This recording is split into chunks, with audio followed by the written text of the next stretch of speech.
Hi I'm Satish, welcome to top 980. ఇవాల్టి top 9 entertainment news అంటే ఇప్పుడు చూసేద్దాం. కల్కి 2 సినిమాతో ప్రస్తుతం బిజీగా ఉన్న డైరెక్టర్ నాగ్ అశ్విన్ ప్రస్తుతం మరో క్రేజీ ప్రాజెక్ట్ పట్టాలెక్కించబోతున్నట్టుగా తెలుస్తోంది.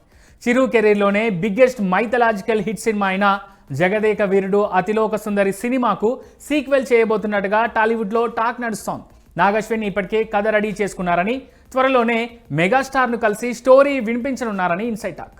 ఇక ఇదే కనుక వర్కౌట్ అయితే మెగా ఫ్యాన్స్కు కన్నుల పండగ అన్నట్టేగా. చిరంజీవి మనశంకర వరప్రసాద్ గారు సినిమా ఓటీటీలో కూడా దూకుడు చూపిస్తోంది. ఈ సినిమా అక్కడ fastest 200-300 million streaming minutes cross చేసి ఇప్పుడు ఏకంగా 500 మిలియన్ స్ట్రీమింగ్ మినిట్స్ దాటేసింది. ఈ ఫ్యామిలీ ఎంటర్టైనర్ ఓటీటీలో కూడా అద్భుతాలను సెట్ చేస్తోంది. ఈ సినిమాలో వెంకటేష్ గెస్ట్ రోల్ చేయగా అనిల్ రావిపూడి తెరకెక్కించారు. పవన్ కళ్యాణ్ ఫ్యాన్స్కు దర్శకుడు హరీష్ శంకర్ మరో స్వీట్ సర్ప్రైజ్ ఇచ్చారు. ఉస్తాద్ భగత్ సింగ్ సినిమా నుంచి ఆర్ ఆఫ్ ఉస్తాద్ సాంగ్ ప్రోమో విడుదల చేశారు. పవర్ స్టార్ అభిమానులను దృష్టిలో పెట్టుకొని ఈ పాటను డిజైన్ చేశామని హరీష్ తెలిపారు. ఈ సినిమా మార్చి 26న విడుదల కానుంది. ప్రభాస్ ప్రశాంత్ వర్మ మూవీ ఆగిపోయిందన్న వార్తలపై డైరెక్టర్ స్వయంగా స్పందించారు. గత కొన్ని రోజులుగా సోషల్ మీడియాలో వస్తున్న కథనాల్లో ఎలాంటి నిజం లేదన్నారు ప్రశాంత్ వర్మ. ఇలాంటివి అభిమానులను ఆందోళనకు గురిచేస్తాయని ఆయన అన్నారు. ప్రభాస్తో ప్రాజెక్ట్ రద్దు కాలేదని, ఆయన సినిమాలతో బిజీగా ఉండడం వల్లే ఆలస్యం కానుందని తెలిపారు. స్పిరిట్, కల్కి 2 వంటి భారీ ప్రాజెక్ట్స్లో ప్రభాస్ నటించాల్సి ఉందని పేర్కొన్నారు. అంతే తప్ప తమ ప్రాజెక్ట్ రద్దు వార్తలు కేవలం రూమర్స్ మాత్రమేనని కొట్టిపారేశారు ప్రశాంత్ వర్మ. ఆఫ్టర్ మనశంకర్ వరప్రసాద్ గారు సక్సెస్, వెంకటేష్ హీరోగా అనిల్ రావిపూడి ఓ సినిమాను తెరకెక్కించే పనిలో ఉన్నారు. ఈ సినిమాలో మరో కీ రోల్లో ఫహాద్ ఫాజిల్ని తీసుకోవాలనుకున్నారు ఈయన.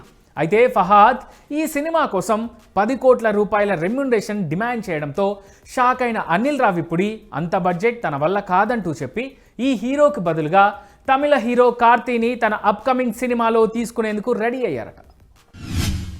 మలయాళ సినిమా ఇండస్ట్రీలో అత్యధిక వసూళ్లు సాధించిన సినిమా లోకా చాప్టర్ 1 చంద్ర. ఈ సినిమాలో చంద్ర పాత్రలో నటించారు కళ్యాణి ప్రియదర్శన్.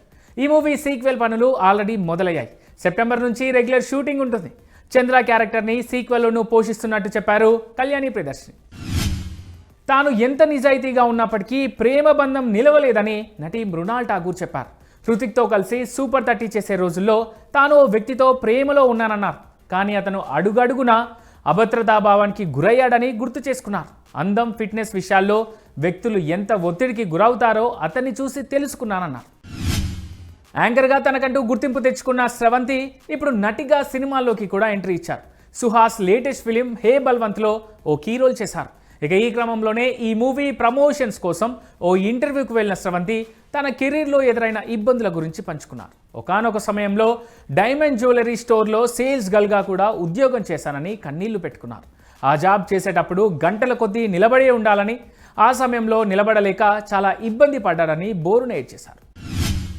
బాలీవుడ్ హీరో రణ్వీర్ సింగ్కి వరుస బెదిరింపులు వస్తున్నాయి. 10 కోట్ల రూపాయలను డిమాండ్ చేస్తూ మరోసారి లారెన్స్ బిష్నోయ్ గ్యాంగ్కి చెందిన ఓ వ్యక్తి వాయిస్ నోట్ పంపినట్టు ముంబై సమాచారం. ముంబై క్రైమ్ బ్రాంచ్ పోలీసులు దర్యాప్తు చేస్తున్నట్టు తెలుస్తోంది.